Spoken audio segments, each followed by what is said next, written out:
Chapter 16. And now he stood at the end of the long part of the lake and was not the same, would not be the same again. There had been many first days. First arrow day, when he had used thread from his tattered old piece of windbreaker and some pitch from a stump to put slivers of feathers on a dry willow shaft and make an arrow that would fly correctly. Not accurately, he never got really good with it, but fly correctly so if a rabbit or a fool bird sat in one place long enough, close enough, and enough arrows, he could hit it. That brought first rabbit day, when he killed one of the larger rabbits with an arrow and skinned it as he had the first bird, cooked it the same to find the meat as good. Not as rich as the bird, but still good. And there were strips of fat on the back of the rabbit that cooked into the meat to make it richer. Now he went back and forth between rabbits and fool birds when he could, filling with the fish in the middle. Always hungry. I am always hungry, but I can do it now. I can get food, and I know I can get food, and it makes me more.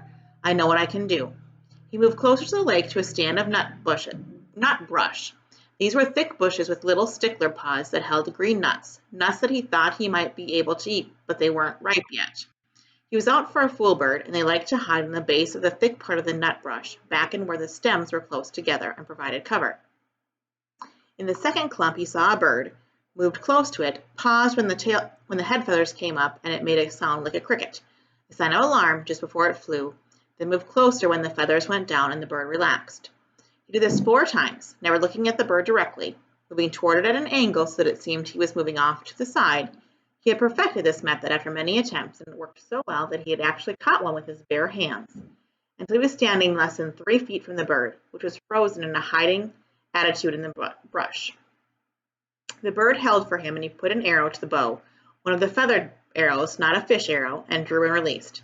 It was a clean miss, and he took another arrow out of the cloth pouch at his belt, which he'd made from a piece of his windbreaker sleeve, tied at one end to make a bottom. The fool bird sat still for him and did not look directly at it until he drew the second arrow and aimed and released and missed again. This time the bird jerked a bit and the arrow stuck next to it so close it almost brushed its breast. Brian only had 2 more arrows and debated moving slowly to change the spear over to his right hand and use that to kill the bird. One more shot, he decided he would try it again. He slowly brought another arrow out, put it on the string, and aimed and released, and this time saw the flurry of feathers that meant he had made a hit. The bird had been struck off-center and was flopping around wildly. Brian jumped on it and grabbed it and slammed it against the ground once, sharply to kill it. Then he stood and retrieved his arrows and made sure that they were all right, and went down to the lake to wash the blood off his hands. He kneeled at the water's edge and put the dead bird and his weapons down and dipped his hands into the water. It was very nearly the last act of his life. Later he would not know why he started to turn. Some smell or sound, a tiny brushing sound, but something caught his ear or nose and he began to turn, and had his head half around when he saw a brown wall of fur detach itself from the forest to his rear and come down on him like a runaway truck. He just had time to see that it was a moose. He knew them from pictures but could not guess how large they were when it hit him. It was a cow and she had no horns. But she took him in the left side of the back with her forehead, took him and threw him out into the water, and then came after him to finish the job. He had another half-second to fill his lungs with air, and she was on him again, using her head to drive him down into the mud at the bottom. Insane, he thought. Just that, the word insane. Mud filled his eyes, his ears. The horn boss on the moose drove him deeper and deeper into the bottom muck, and suddenly it was over and he felt alone. He sputtered to the surface, sucking air and fighting panic, and when he wiped the mud and water out of his eyes and cleared them, he saw the cow standing sideways to him, not 10 feet away, calmly chewing on a lily pad root. She didn't appear to even see him, or didn't even seem to care about him, and Brian turned carefully and began to swim crawl out of the water. As soon as he moved, the hair on her back went up, and she charged him again, using her head and front hooves this time, slamming him back and down into the water.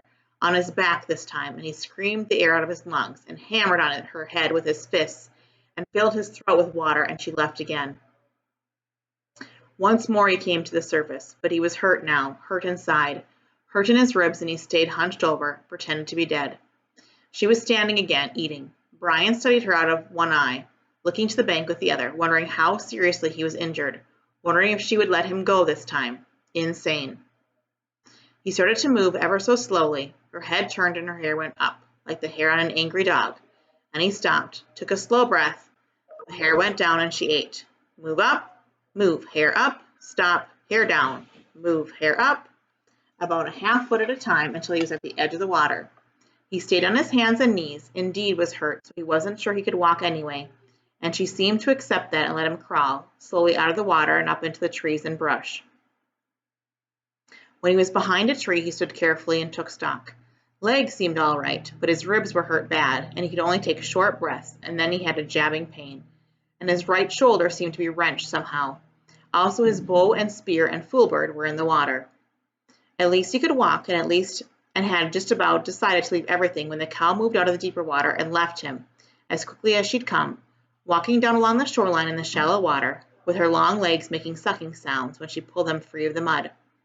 Hanging on a pine limb, he watched her go, half expecting her to turn and come back to run over him again. But she kept going, and when she was well gone from sight, he went to the bank and found the bird, then waited out a bit to get his bow and spear. Neither of them were broken, and the arrows, incredibly, were still on his belt, in the pouch, although messed up with mud and water.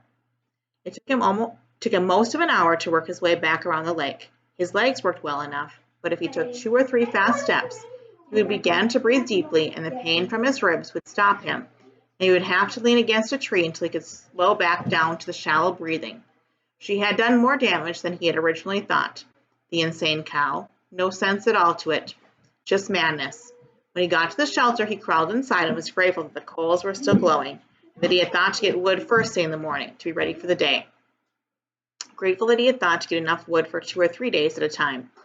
Grateful that he had fish nearby if he needed to eat. Grateful, finally, as he dozed off, that he was alive. So insane, he thought, letting sleep cover the pain in his chest. Such an insane attack for no reason, and he fell asleep with his mind trying to make the moose have reason. The noise awakened him. It was a low sound, a low roaring sound that came from wind. His eyes snapped open, not because it was loud, but because it was new. He had felt wind in his shelter, felt the rain that came with wind, and he had heard thunder many times in the past 47 days, but not this noise. Low, almost alive, almost from a throat somehow. The sound, the noise was a roar, a far-off roar, but coming at him, and when he was fully awake, he sat up in the darkness, grimacing with pain from his ribs. The pain was different now, a tightened pain, and it seemed less, but the sound. So strange, he thought, a mystery sound, a spirit sound, a bad sound. He took some small wood and got the fire going again, felt some comfort and cheer from the flames, but also felt that he should get ready. He did not know how, but he should get ready. The sound was coming for him, was coming just for him, and he had to get ready. The sound wanted him. He found the spear and bow where they were hanging on the pegs of the shelter wall, and brought his weapons to the bed he had made of pine boughs. More comfort, but like the comfort of the flames, it didn't work with his new threat that he didn't understand yet. Restless threat, he thought, and stood out of the shelter away from the flames to look at the sky, but it was too dark. The sound meant something to him, something from his memory, something he had read about, something he had seen on television, something. Oh, he thought. Oh, no. It was wind. Wind like the sound of a train, with the low belly roar of a train. It was a tornado, that was it. The roar of a train meant bad wind, and it was coming for him. On top of the moose, he thought, not this, but it was too late to do anything. In the strange stillness, he looked to the night sky, then turned back to his shelter and was leaning over to go through the door opening when it hit. Later, he would think of it and find that it was the same as the moose, just insanity. He was taken in the back by some mad force and driven into the shelter on his face, slammed down into the pine branches of his bed. At the same time, the wind tore at the fire and sprayed red coals and sparks in a cloud around him. Then it backed out, seemed to hesitate momentarily, and returned with a massive roar, a roar that took his ears and mind and body. He was whipped against the front wall of the shelter like a rag, felt a ripping pain in his ribs again, then was hammered back down into the sand once more, while this wind took the whole wall, his bed, his fire, his tools, all of it, and threw it out into the lake, gone, out of sight, gone forever. He felt a burning on his neck and reached up to find a red coal there. He brushed those off, found more in his pants, brushed those away, and the wind hit again, heavy gusts, tearing gusts. He heard trees snapping in the forest around the rock, felt his body slipping out and clawed at the rocks to hold himself down.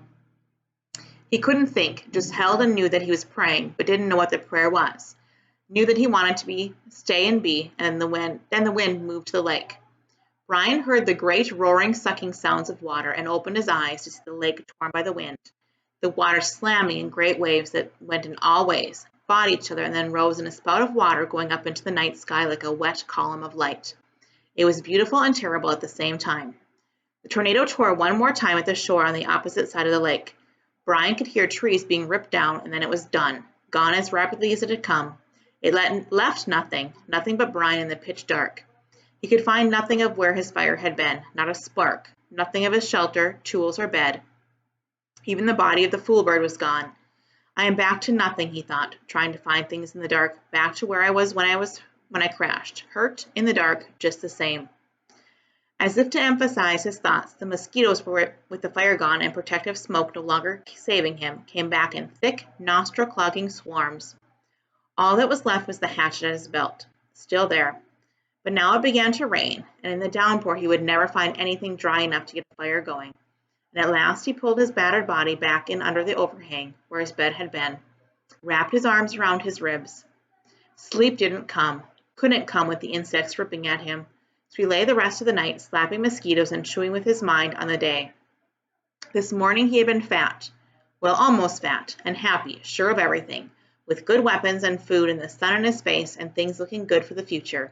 And inside of one day, just one day, he'd been run over by a moose and a tornado and had lost everything and was back to square one, just like that. A flip of some giant coin and he was a loser. But there is a difference now, he thought. There really is a difference. I might be hit, but I'm not done. When the light comes, I'll start to rebuild. I still have the hatchet, and that's all I had in the first place. Come on, he thought, baring his teeth in the darkness. Come on. Is that the best you can do? Is that all you can hit me with, a moose and a tornado? Well, he thought, holding his ribs and smiling, then spitting mosquitoes out of his mouth. Well, that won't get the job done. That was the difference now. He had changed, and he was tough. I'm tough where it counts, tough in the head. In the end, right before dawn, a kind of cold snap came down. Everything else knew. This cold snap and the mosquitoes settled back into the damp grass and under the leaves, and he could sleep, or doze. And the last thought he had that morning as he closed his eyes was, I hope the tornado hit the moose. When he awakened, the sun was cooking the insides of his mouth and had dried his tongue to leather. He had fallen into a deeper sleep with his mouth open just at dawn, and it tasted as if he had been sucking on his foot all night. He rolled out and almost bellowed with pain from his ribs. They had tightened in the night and seemed to pull at his chest when he moved. He slowed his movements and stood slowly, without stretching unduly, and went to the lake for a drink. At the shore he kneeled carefully and with great gentleness and drank and rinsed his mouth. To his right he saw that the fish pond was still there, although the willow gate was gone and there was no fish. They'll come back, he thought, as soon as I can make a spear or bow and get one or two for bait, they'll come back. He turned to look at his shelter, so that some of the wood for the wall was scattered around the beach, but was still there, then saw his bow jammed into a driftwood log, broken, but with the precious string still intact. Not so bad now, not so bad. He looked down the shoreline for other parts of his wall, and that's when he saw it. Out in the lake, in the short part of the L, something curved and yellow was sticking 6 or 8 inches out of the water. It was a bright color, not an earth or natural color, and for a second he could not place it. Then he knew what it was. It's the tail of the plane, he said aloud, half expecting somebody to answer him. There it was sticking up out of the water. The tornado must have flipped the plane around somehow when it hit the lake, changed the position of the plane, and raised the tail. Well, he thought, well, just look at that. And at the same moment a cutting thought hit him. He thought of the pilot still in the plane, and that brought a shiver and massive sadness that seemed to settle on him like a weight. And he thought that he should say or do something for the pilot, some words. But he didn't know any of the right words, the religious words. So he went down to the side of the water and looked at the plane and focused his mind the way he did when he was hunting the fool birds and wanted to concentrate. Focused it on the pilot and thought, have rest forever.